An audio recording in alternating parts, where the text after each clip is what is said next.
So this is the benefit and the barakah of this verse of the Quran, that Allah subhanahu wa ta'ala will either bring that thing back to you, or He will replace it with something that it's practiced, it's checked, it's tested, right? And it's proven to work. Alhamdulillah.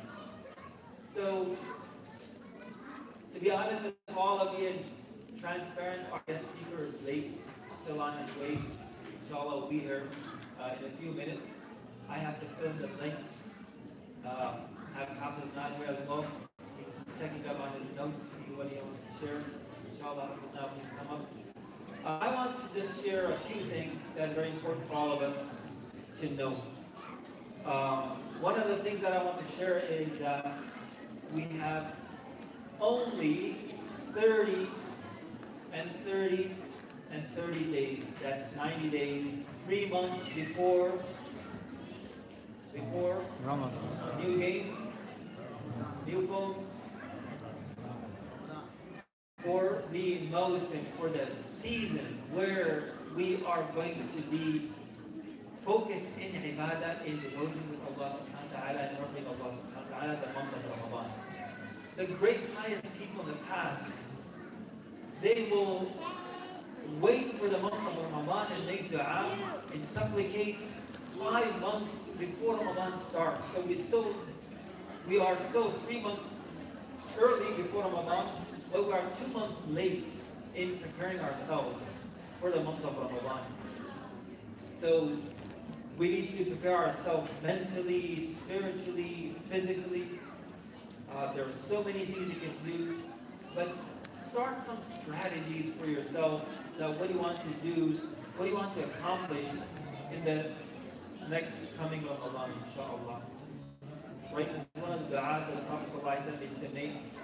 Allahumma ballighna, barik lana fi Rajab wa Sha'ban. We say Allahumma barik lana fi Jumada Thani wa Rajab wa Sha'ban. Ya Allah, put barakah in this coming 3 months, Jumada Thani, Rajab, and then Sha'ban. Wa ballighna Ramadan. Oh Allah, allow us to reach the month of Ramadan. Allow us to benefit from the month of Ramadan. Allow us to come together as a community, as a family, as a neighbor, as a true servant of Allah subhanahu wa ta'ala, and be ready to gain from those fruits of the month of Ramadan. I think one of the things that we could maybe put in our strategy for preparing ourselves for the month of Ramadan is that how I'm going to reduce my, and I always bring up this topic, I know you're tired of this topic, of how I'm going to use my phone, my computer, my tablet, the internet, the WhatsApp groups, my Facebook, my Instagram, Snapchat, right? All these different things that we have that's consuming so much of our time. How I'm going to make a strategy so I can spend less time with these things and I can spend more time in Salah, more time in reciting Quran, more time in giving, serving people, instead of having to read 500 messages on different chats. I could go out and spend some time with someone that I can help.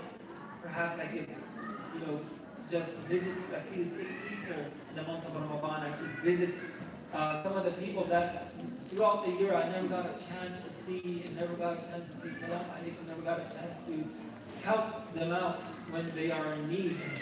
So to really make a strategy for the month of Ramadan, it starts now. It starts 3 months early. A lot of things that we can strategize for the month of Ramadan. And Alhamdulillah, we have a Qiyamul Layl night coming up, inshallah, next weekend. So it will be next Saturday, not this coming Saturday, inshallah, next Saturday, which is the 24th. So this is again a practice that how are we going to spend our nights? How are we going to spend our precious time? How are we going to stand in Salah? How are we going to recite the Quran? listen to the Quran, all these things. Inshallah, this is a good opportunity. So alhamdulillah, we had a very successful second qiyam that we just started. And inshallah, this will be our third one. We have individuals who help out, volunteer, and make sure that this whole, the whole process goes well, people benefit, people have a good time. We have youngsters. Last time, mashallah, we had 20 to 25, I guess, how many? 30 youngsters, mashallah, that were here. They enjoyed, they stayed with us. Some of them played basketball on the court until 2 o'clock in the morning. So mashallah, it's a beautiful experience for a lot of us, for our sisters and our brothers, for our younger ones, not too younger ones. Mashallah, everyone can learn and benefit. So please try to come next Saturday. Inshallah, it will start at 10 p.m. But we have to make sure, I want to say this to our parents, who have teenagers in particular. Don't just leave your children here. MashaAllah, they're in a good environment, they're in good hands. They're going to do very well, right? You can trust your child, and they also trust you, but we cannot trust the demon, the shaitan that is with everyone. Like, you tell your child, I trust you, I just don't trust the shaitan. That shaitan is going to be with you at all times. I just don't trust you. So, to make sure that you come with your child, pray together, sit together, talk together, bring your sleeping bag, try to spend the night here. Inshallah, in the morning we'll have breakfast, potluck breakfast, inshallah. So please try to attend this program.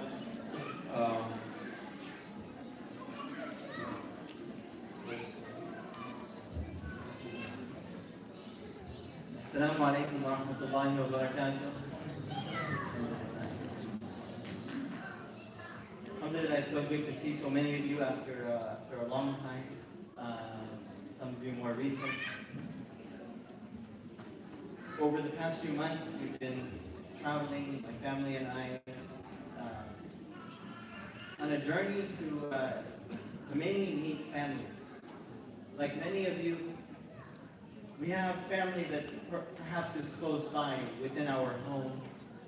But we know that when we say family, there are so many faces that perhaps flash in our minds of our parents, cousins, uncles. And it struck me that there were so many of our family members that I might see in my life, some maybe once, twice, thrice, some maybe none. I may never get the opportunity to. But even those that we might visit as I go home, where most of my family lives in South Africa, I might see them, I might have 5 lunches, 5 dinners with them. In my entire time in this dunya, it's 5 dinners, that's all I get with them. And for many of you, that's the case. Sometimes with some of you with your grandparents, maybe you'll go and see them in Pakistan or in Egypt, and you may only get a few meals when you count it over the course of your whole life, the time, the minutes that you actually get with them. And in this last trip, actually 2 trips ago, I had actually also gone to India, where a lot of my family originally comes from. And part of the reason for that was I realized that it's so sad, but after every 2 generations, most of us forget who our family is. You remember your grandparents, but once your grandparent passed away, then suddenly the family disappears, and suddenly when you say, who's your family, all you think of is your parents, maybe their siblings, hopefully, although there's some people you meet nowadays in the society that we live in, they don't even know their own cousins. When you say family, it's us. Perhaps those only living in my home, maybe a few people that I know. But we know in our deen, one of the things that the Sharia attempts to preserve is your nasab, is your lineage, where you're from. And it made me think a lot about that. What does that mean? What's the value of that? Is it just to say, oh, I know who my I know this famous person I'm related to. Is that why we track the nasab? Is that enough? Isn't that a little bit of showing off? I just related to so and so. We celebrate nasab, we celebrate lineage. We are encouraged not only to know our lineage, but to know the Prophet ﷺ's lineage.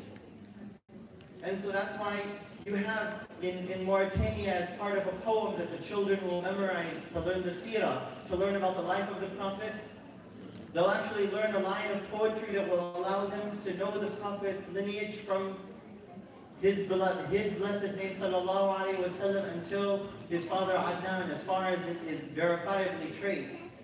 And the line they'll have them learn is, it's an acronym. It goes, Ma'in aqin shahin amin kamin kalqafa min kahmin amin ma'in ilahuna zukin. Right? There's no meaning to the actual word, but the letters there is. Right? Because it will go Muhammad ibn Abdullah, right? And who was his father? No.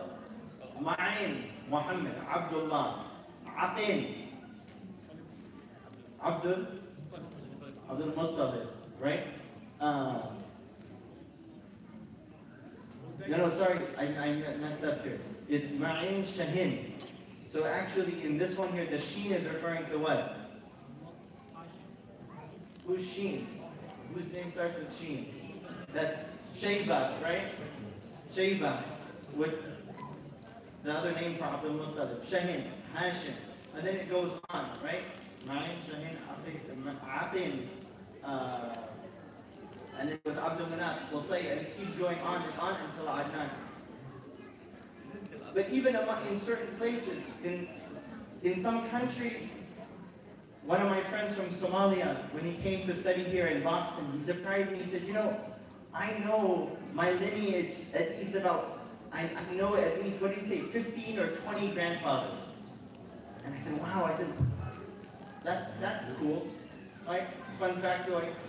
But he said, no, it helps me because whenever I meet somebody else in the town, the first thing that we might tell each other is, Ansab nafsak, give me your lineage. And then we'll start recounting the names of these people who are long gone, sitting in the graveyards around the city until it meets. Until you say a name that I said, and it means that we're related.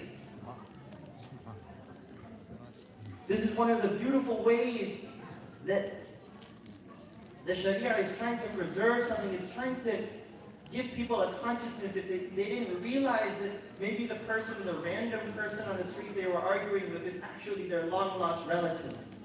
Because within families, if you've had a child, how many of you have had a child? Hopefully, yeah.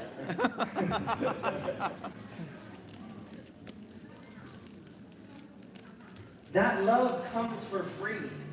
Right? You work so hard for it. Your child's not doing anything for you. It might give you a small smile in the beginning, maybe, but for the first few months, it's just food and crying and not sleeping. But there's a love that is just given to you for that child. It's a love that comes for free, that you grow up with, within families. Sometimes you can't even explain it. It's the love that Allah gives us for free. And so something happens when you start to know who your family is. But it's also more than that. Because for many of us, unfortunately, we live very far from many of our families or distant family members. And that's why one of the imperatives, one of the instructions of the Sharia, right, one of the sunnahs is to visit people. Obviously, you can visit them now on FaceTime. Right? So it makes it much, much easier. But actually going, so I said, these journeys I said are the journey of rihla li silat al-rahim. Our journeys, our trips that we're going to take overseas, not just to go and eat good food and add on a few more pounds, but these are journeys where we are trying to renew silat al-rahim, bonds of mercy, bonds of the womb, because it's the womb that connects us. Silat al-rahim is the word that's used in Arabic to describe relationships, family relationships. Bonds of the womb. Rahim is a womb. And I realize there's something more to it, even than just knowing that somebody else is your family. The fact that a value on nasab, on lineage, on who a family comes from. Oh, they're from so-and-so family. That is a recognition that our deen gives to the institution of the family. Because it's families that produce certain values. Because when you say, oh, that person from that family, then it's known that maybe that person has a temperament, just like all those other people in that family. Because character is hard to teach. It's the hardest thing in the whole world, is to be able to teach akhlaq. And the fact that the Sharia gives honor to a family, it's to honor an institution that shapes character in ways that last beyond the lifetime of the individual. So for example, one of us may have had a grandparent that was known, perhaps, this person was always honest in their dealings. Now that has a huge impact on the children of that person. That khayr, that hasanah that he brought into his life, or her life. She was known for feeding all the cats. That's my grandmother. You know, when I heard that, I said, that's something I gotta do, and I saw it with my own eyes. So it's something that just naturally comes into me. I didn't decide one day to think, oh, I should do this. It comes naturally, because that's what happens in families. A person actually has to rebel and revolt in order for that barakah to go away. Those good deeds that our grandparents and all did. But in the same way, it's a source of great inspiration. Just because somebody may not know their lineage, or perhaps maybe even the family that they come from may not be somebody that's not a family that's known for a great characteristic, but usually they are, if they are still called a family. It gives the person, you and I, the opportunity to know that if you or I decide to shape our own character, we decide to change something about ourselves that we know is repugnant to ourselves. We know it's repugnant because our wife told us one day, wow, you're always so sour. And then we came to the khutbah and we hear the Imam tell us that the Prophet ﷺ was a cheerful prophet. Talaqatul wajh. His face was free. He will smile in a way that is related to the way that we smile. But there's a condition for all of this to happen. Just because you get the DNA from somebody doesn't mean you get everything. There's a condition to it. And that condition is companionship in the family. Is the suhbah of the family. Just as the suhbah of the companions earned the title of Sahaba, just as companionship became their name, Sahaba means companion, because it was through their companionship that they took on the spiritual state and character of the Prophet ﷺ. The opportunities to be corrected. The same goes for within a family. We have to ask ourselves, how much suhbah, how much companionship does our family get of us? If I'm a father, how much time do I get with my children? If I'm a mother, how much time do I get with my children?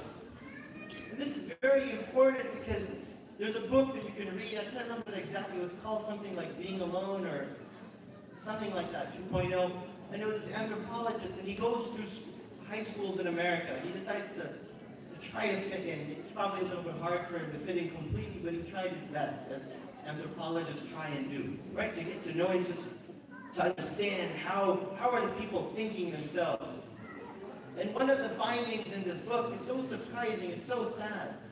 He said, really, if there's one problem that the young people have today, it's being alone.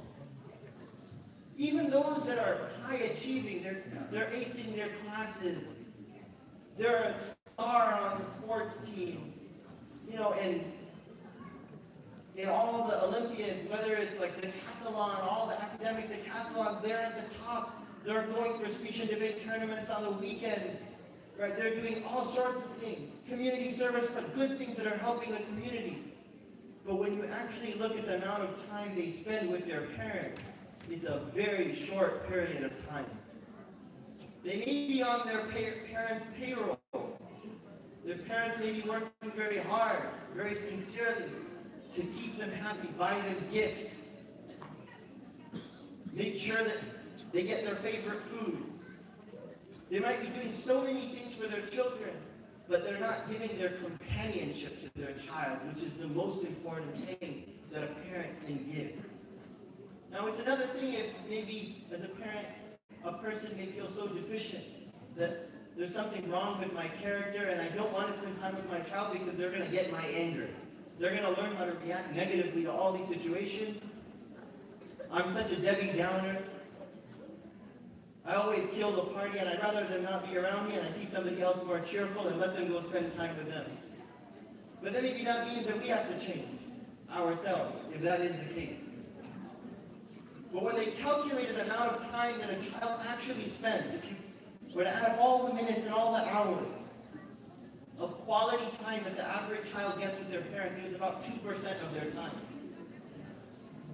2% of their time. That's shocking. 2% of their quality time. That means that there is not a lot of inheritance that is being taken up.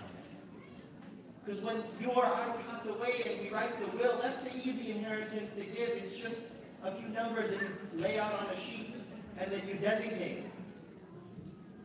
That's very easy to transfer to the next generation. But to inherit character, it's going to take something else. It's going to take work and effort. It's going to take time, and that time doesn't mean sitting down and reading a book. It may mean reading Riyadh al-Salihin with them. It may mean trying to engage the seerah, but it's just time. Actually unstructured time. Because we know it's easy to be good during a class. It's easy to perhaps read a hadith and say, oh, well, wow, doesn't that sound beautiful?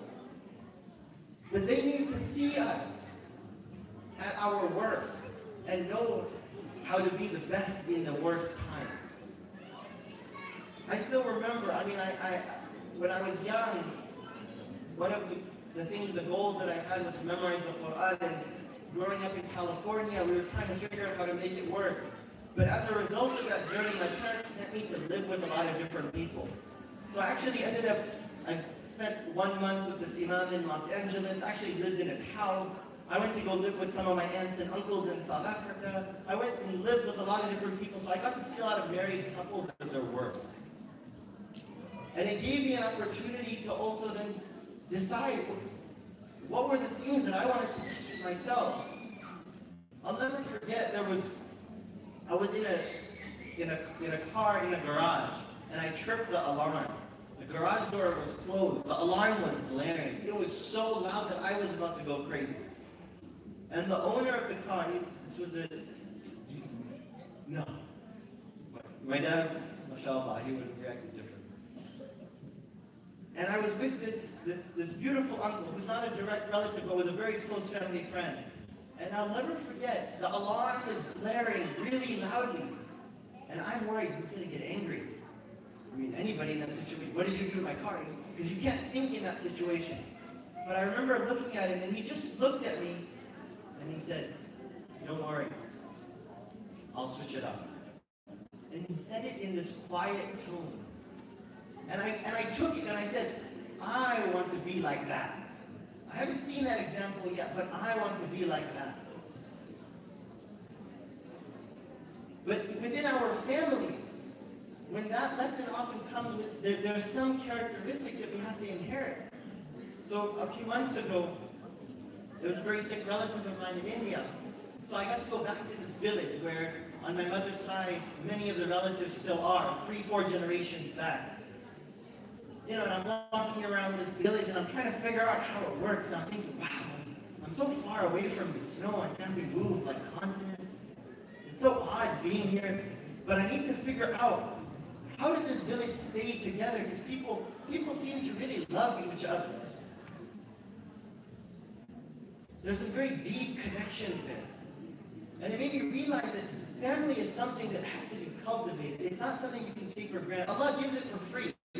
There's that initial bit of love that you get for free. It's like the standard package. right? But nobody wants to, just drive out of the car lot with something with the standard package. You want to get all the add-ons too, right? You have to work for those. You have to go seek out. You have to build upon it. And so that's when I saw, wow, this is how people live when families actually live close together. I said, wow, so many of my family, when they moved into these very big homes. When they came to America, they thought, oh, big homes, that's what I need. Be happy. But then I went back there and I saw that even among some of the wealthy families, there was something that they remember, that it's when people live close together, it gives them opportunities to be together. But when people have their own room, how much time does a parent get to spend with their child? When it's time for the child to do homework, they're on their own, they're somewhere else. You might have to call them on the intercom to get them to come down. But there was one family in particular, my wife's family, we go there in Hyderabad. And they have a large house. They can fit almost everyone with their own room. And when we came downstairs for breakfast, we realized that everybody was already at the table and nobody had slept upstairs. We were the only ones in this bedroom. And we asked them, where did you guys sleep? And they said, no, we all sleep in the same room. Now, it was one of the strangest things. I thought this whole family is sleeping in it, and they're literally sleeping on the floor. They have beds. But they've realized that there's a love that comes when you stay together, when you're close. And there's opportunities to interact. And that's one of the beautiful things that we have to keep in our lives, that we can't forget. So when you go and visit your family, you have to look for certain secrets, certain things that help to keep your family together. And these secrets, you find them within the Sunnah, ultimately. Sallallahu Alaihi Wasallam. You find them. Think about the size of the home of the Prophet Sallallahu Alaihi Wasallam. Think about the interaction between his grandchildren, where they were close by.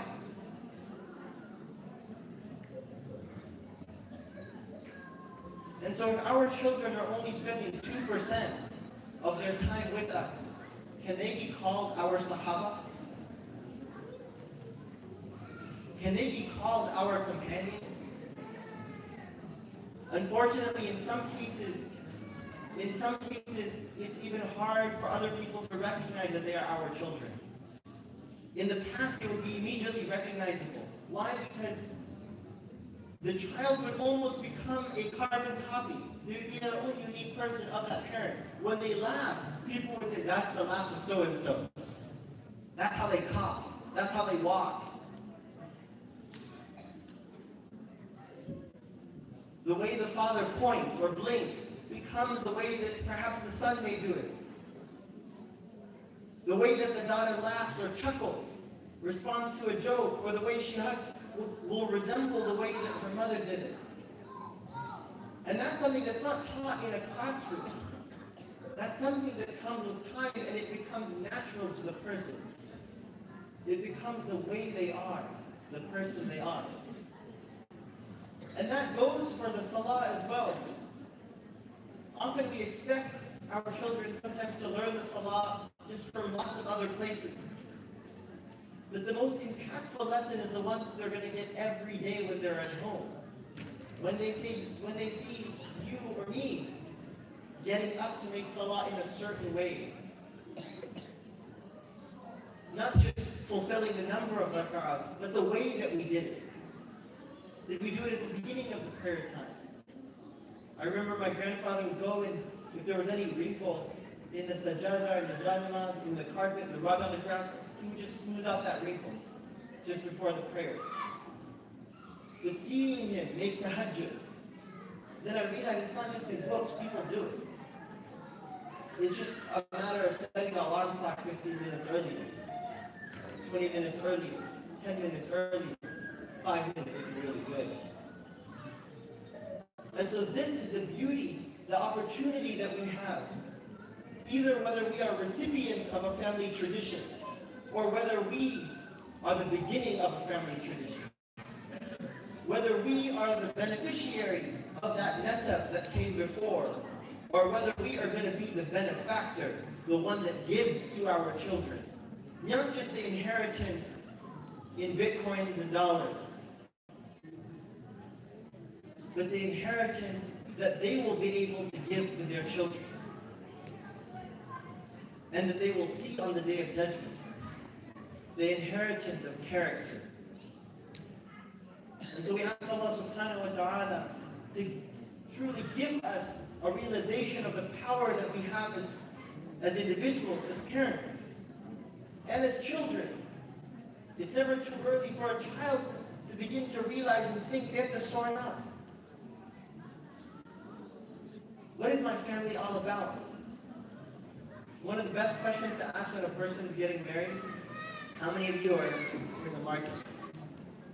Don't raise your hand. But one of the best questions to ask to get things started, maybe when your parents take you for that meeting, or whether through some other way that you're put into contact with that lucky person on the other end, and you're wondering what questions to ask. Should I immediately ask how many children should we have? Or do you like me? Or what's your favorite sport? One of the most telling questions of your own family life is going to be, tell me what it's like to grow up in your family. Tell me what it's like to be a member of your family. What was it like growing up? And for some people, it might be a very difficult answer to give to that. Because maybe they can't remember a mother or a father that used to cry at tahajjud. Or they couldn't remember a mother or father that used to react calmly to very tense situations. Maybe all they saw was abuse, physical, verbal. Maybe all they heard was shouting growing up. That they went to bed, put their head on the pillow, and all they could hear was screaming downstairs. So maybe for some it might be a difficult answer to give. But that's an opportunity for that individual and that person. Because when they answer that question, they can say and be open. This is what it was like, but I decided to be different. These are the things in my life that I want to change, or I have changed. And so, the opportunity is both ways. That we honor the family that has passed, that has gone by. And we honor it in different kinds of ways. What's one of the ways that you honor your grandparents, for example? What's one of the ways you honor your grandparents or your great-grandparents? And, yeah, like you.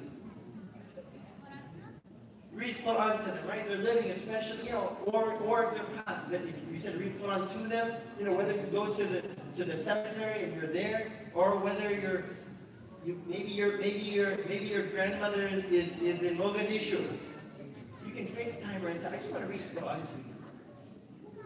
Right? You can call your Halaqa, right? Who's in Jordan and say, I just wanted to talk to you to see how you were doing. I haven't talked to you in a long time. And sometimes you have to be very organized about it in order to keep track of family so you don't become amongst one of those forgotten generations. You might have to ask your parents, tell me all of your siblings' names, all of my aunts and uncles. And you might even make a little chart. And I would urge you to do it. Do it tonight. Take a chart. Write down all the names. And then write out all the phone numbers and make a schedule of calling.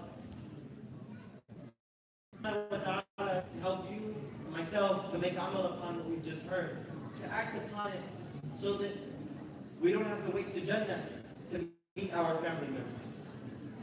We're very lucky our dear Shaykh Amin is here in New Jersey.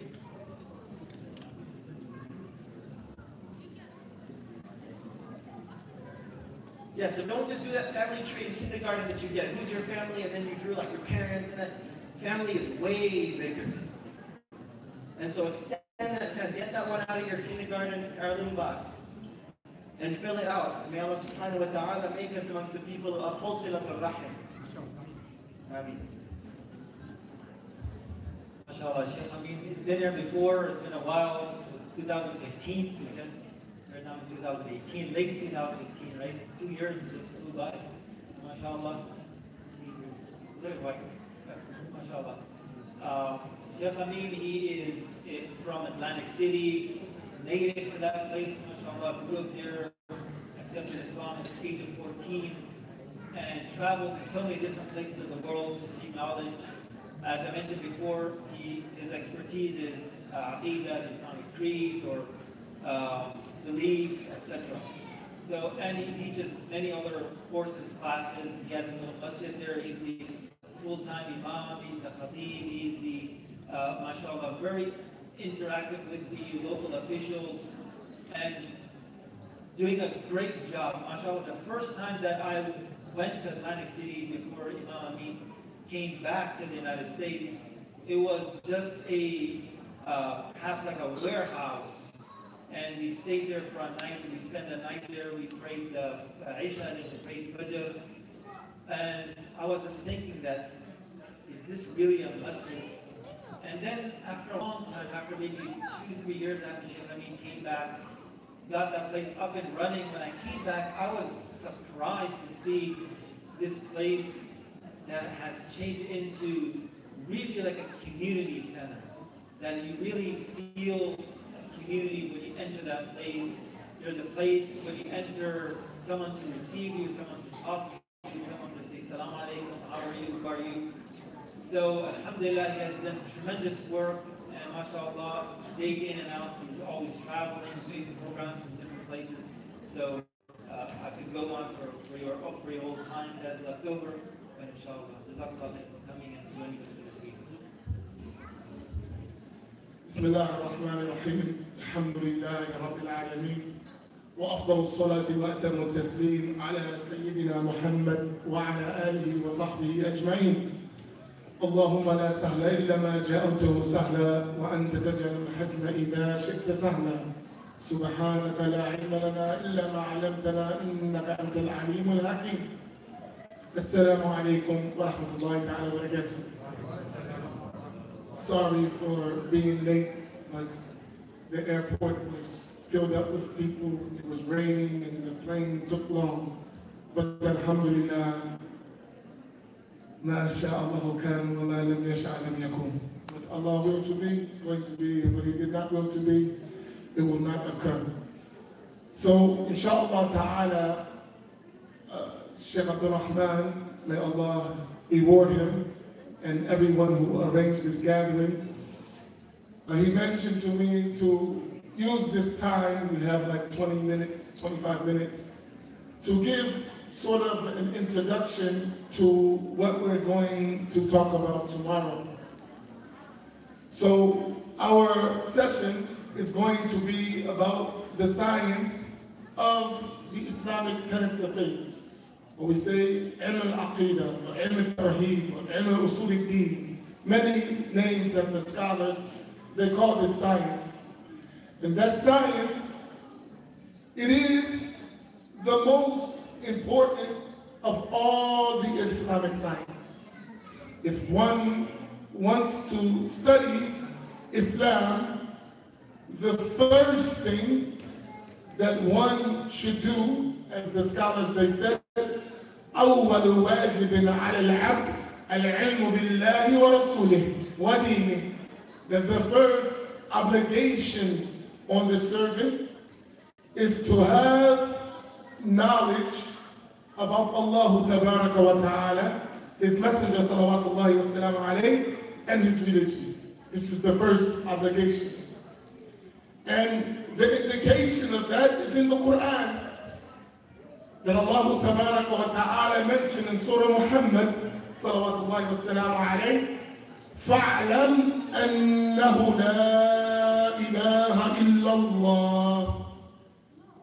Allah Subhanahu wa Ta'ala in that verse, He said to the Prophet Sallallahu Alaihi Wasallam, what means know, that no one deserves to be worshipped except Allah. And He continued in the verse, وَاسْتَغْفِرْ لِذَنْبِكَ وَلِلْمُؤْمِنِينَ وَالْمُؤْمِنَاتِ, and seek forgiveness for yourself and for the believing men and women. How did the ulama, the scholars, may Allah be pleased with them, and we should, when we say the scholars, we should have some reverence for that, because the Prophet salawatullahi wassalamu alayhi, he said, al-ulama warathatul anbiya, that the scholars, they are the inheritors of the prophets. So what they inherit is the knowledge. So when we said the ulama, how they explain it's important, because that is the inheritance of the Prophet sallallahu alaihi wasallam. They said that this verse, where Allah mentioned فَعْلَمْ أَنَّهُ لَا إِلَهَ إِلَّا اللَّهُ وَاسْتَغْفِرْ لِذَنْبِكَ وَلِلْمُؤْمِنِينَ وَالْمُؤْمِنَاتِ, they said in it is an evidence of the priority of ilm al-tawheed over ilm al-fiqh. The science of al-tawheed over the science of Islamic rules or jurisprudence. Why? They said because Allah subhanahu wa ta'ala, He ordered the Prophet sallallahu alayhi wa sallam with something first by the command, fa'lam, know, right? In the term of the Prophet sallallahu alayhi wa sallam, it means uthbut ya Muhammad, be steadfast. Remember the Prophet sallallahu alayhi wa sallam already knew about Allah tabaraka wa ta'ala, because as we're going to talk, all of the prophets, they are in the state of fitrah where they understand about Allah tabaraka wa ta'ala. So in his turn, it meant be steadfast. But he ordered that first to know about Allah. And then he said the issues related to al-istighfar, or seeking forgiveness. And the issue of ilm al-tawheed, or the knowledge of al-tawheed, is the knowledge by which you know about al-ma'bud, the one who deserves to be worshipped. And the issue, and that is related to usul al-din, the foundations of the religion, meaning that is the basis of Islam, from which Islam, all of its matters are built upon that. And then istighfar, it relates to al-ahkam al-shar'iyyah, the Islamic rules, part of the practice.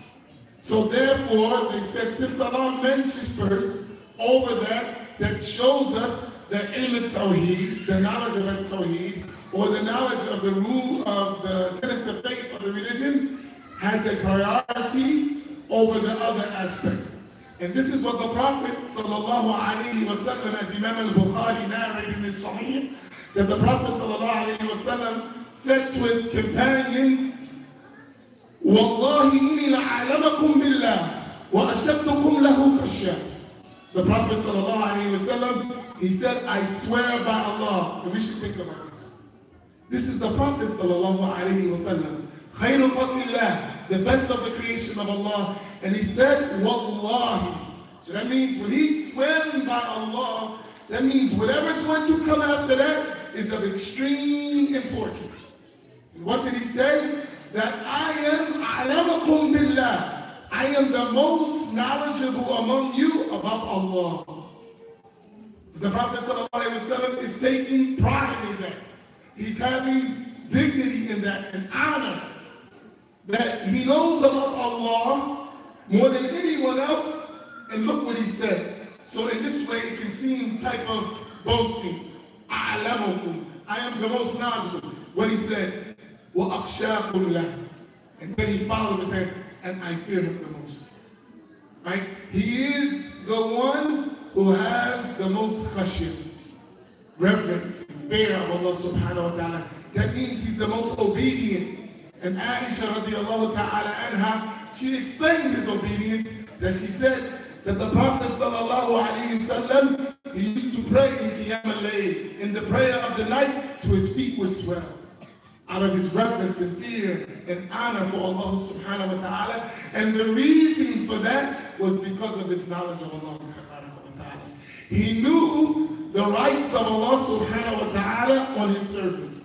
So when we think of the knowledge of al-Tawheed or the knowledge of al-Aqidah, we shouldn't think of it as just an intellectual exercise.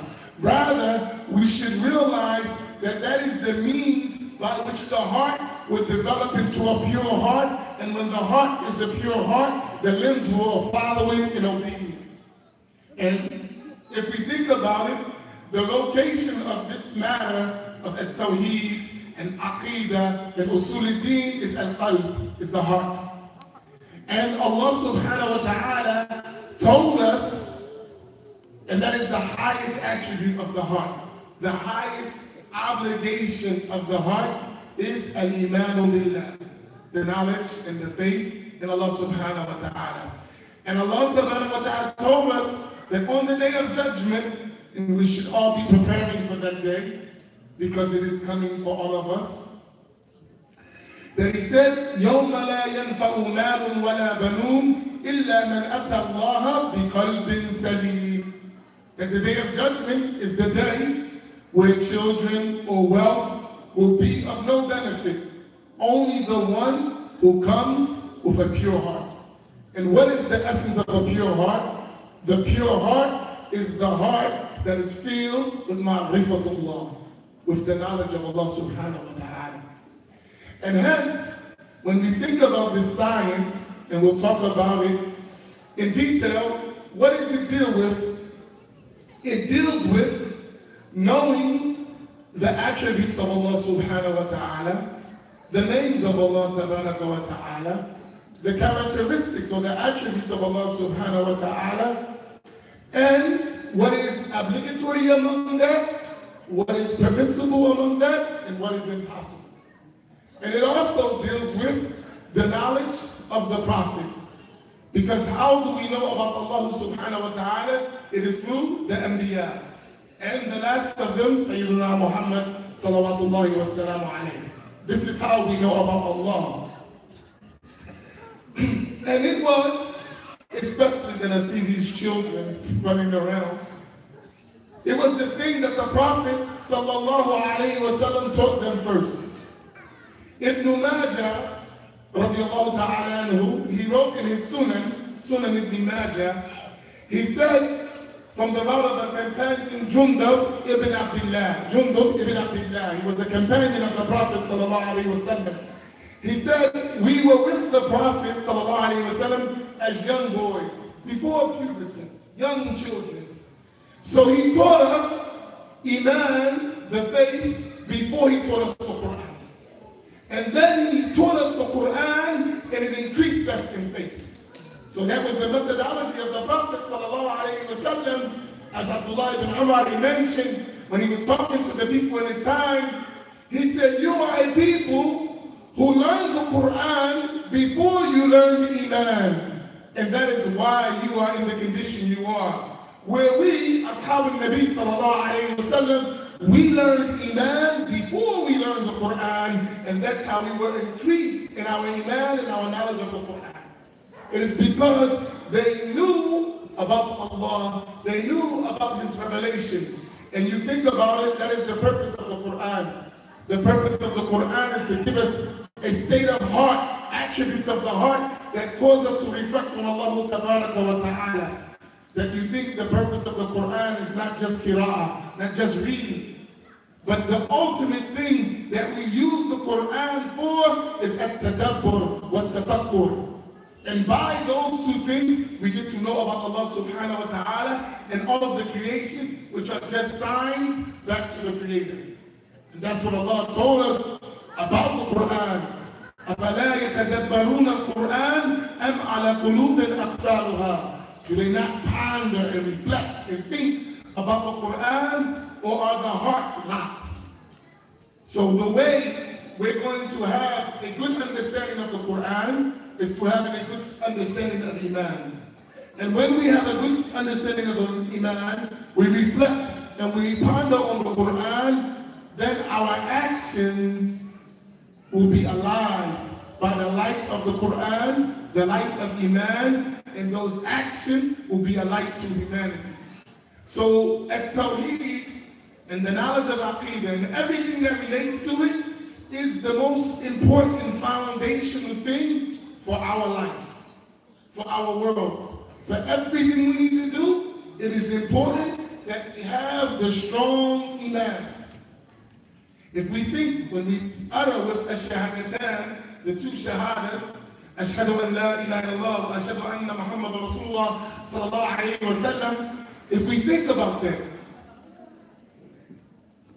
what is that Shahada? right? That shahada, when we say ashhadu, what does it really entail? And it has certain aspects to it. That's why that word is used specifically. It has the meaning of knowledge. It has the meaning of belief, conviction, and it has the knowledge of declaring. Those three means, knowledge, conviction, declaration, is all of a part of that one word, and that's why it's uttered.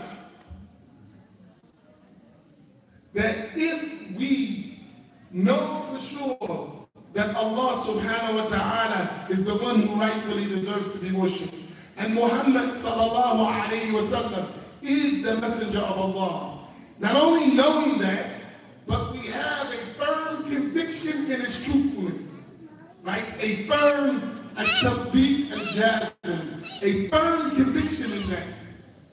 Because Allah mentioned about some disbelievers that they knew the Prophet, يَعْرِفُونَهُ كَمَا يَعْرِفُونَ أَبْنَاءَهُم. They know him, he's the messenger of Allah, like they know their own children.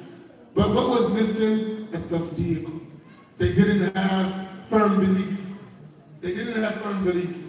And therefore, they didn't utter it either. So now you have the knowledge of that, a firm belief, and an utterance. And then follow that with action. I want you to ponder on this verse. So if you really want to know the importance of this science, Allah subhanahu wa ta'ala said in one verse of the Quran, and I think this verse, ponder on it all night, inshallah, and let it be your basis to give you high aspirations for tomorrow. Allah subhanahu wa ta'ala mentioned in the Quran, إنما المؤمنون الذين آمنوا بالله ورسوله ثم لم يرتابوا. Allah subhanahu wa ta'ala said, وجاهدوا بأموالهم وأنفسهم في سبيل الله أولئك هم الصادقون. Allah mentioned in this verse, إنما المؤمنون. Only this term إنما, what follows it means to combine the meaning to that. The only real believers are those who believe in Allah and His Messenger and thereafter never die. Wow. Think about that.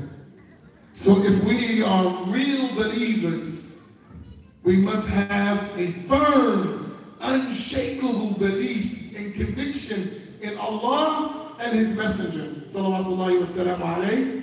And then we never doubt about that. Think about that, and think about, we said Iman leads to an understanding of the Quran. What did Allah say about the Quran? ذَلِكَ الْكِتَابُ لَا رَيْبَ فِيهِ هُدًى لِلْمُتَّقِينَ. That is a book, no doubt in it. The believers have no doubt about Allah and His Messenger, and the Quran itself has no doubt. And the ones who benefit and guided by the Quran are al-muttaqoon, those who have a taqwa. What is taqwa?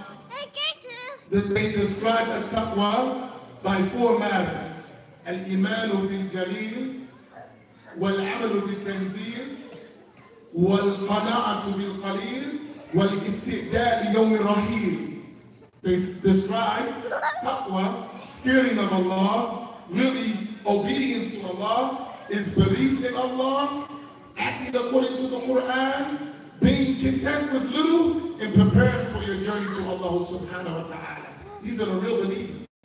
That is their state.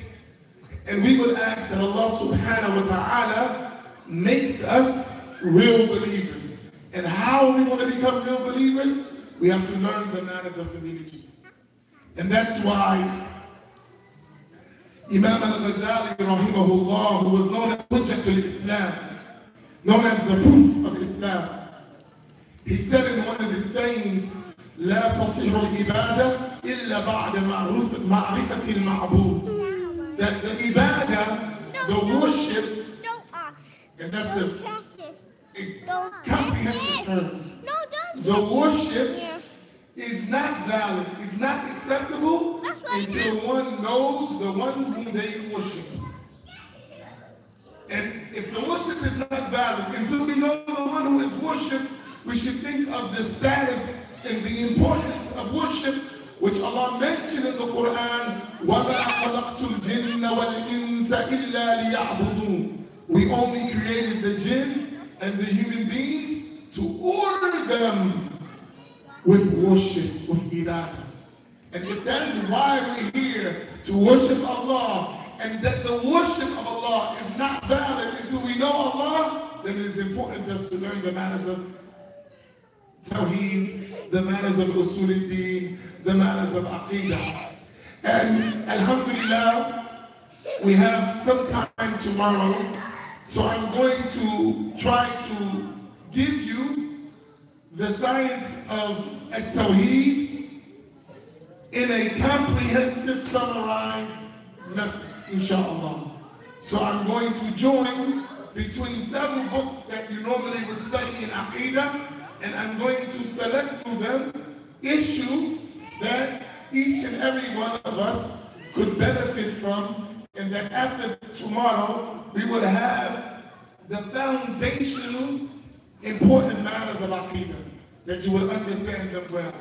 So I would hope that tomorrow you come with pen, paper, I guess in our time, tablet, iPhone, whatever you use to record, and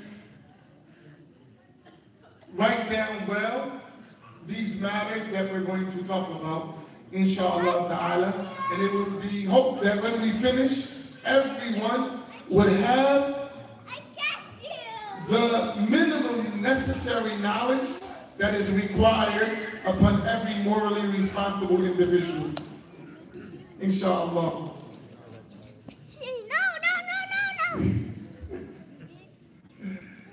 Inshallah. Teaching us unshakable. We have 5 minutes. 5 more minutes. Okay, tell you. So one of the texts I'm going to use was a book written, and I think it's befitting because today we lost one of our great teachers, rahmatullah alayh, Al-Habib Salim al-Shafiri. He passed away, mashallah. He was one of the great scholars of Hadramaut. They called him Sultan al-Ulama. And he comes from the lineage of one of the great scholars, Sayyid Imam Abdullah bin Ali bin Haddad. And he wrote a beautiful treatise on the science of Tawheed and Usul al-Din called Aqidatul Islam. So I'm going to use some of his texts for the blessing of that. And among the most famous books that I would really like to go in detail one day, that Shaykh AbdurRahman, I don't know if you ever done it, it's called Al-Aqidatul Tahawiyya, which is one of the most famous books ever written on the creed. And it is by far the most famous of the early books written in this science, because it's Sayyid Imam Abu Ja'far al-Tahawi, he died in the 4th century, Hijrah. So he was from the Salaf. He was from the early Muslim generations. And he was an Egyptian scholar. And he wrote that text, which is very, very precise. And I think we would benefit greatly. So between those texts, we'll point some matters from all them. وصلى الله على سيدنا محمد وعلى آله وصحبه وسلم.